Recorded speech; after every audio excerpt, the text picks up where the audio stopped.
Lumaki akong naniniwala sa mahiwagang kwento ni Makiling. Sabi sa alamat, si Makiling raw ay isang magandang diwata na nag-aalaga ng kayamanan ng kalikasan. Siya rin ang nagbibigay nito sa mga taong umaasa sa mga yaman ng kabundukan. Ngunit, ang mga tao daw ay naging sakim at hindi na kontento sa kasaganahang ibinibigay ni Makiling. Kaya nagalit siya at tuluyang nawala sa kanilang paningin. Ang tanong, galit pa rin kaya si Makiling?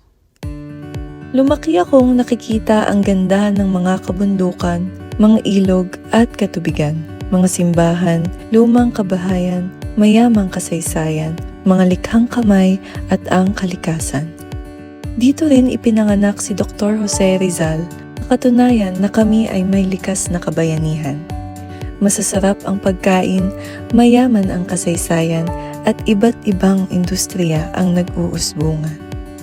Kung galit si Makiling, bakit ang ganda ng aking bayan? Tila dahil sa alamat na ito, naging mapag-ingat kaming mga Lagunenyo. Maaring ang kwento ni Makiling ay isang alamat lamang, ngunit ito ay may aral na dapat nating paniwalaan.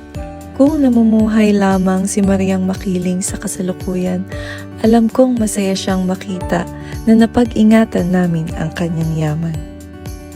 Ito ang aking lugar ng kapanganakan at ito rin ang nais kong pagsilbihan. Ito ang aming probinsya, ang aming bayan, ang aming tahanan. Ito ang Laguna.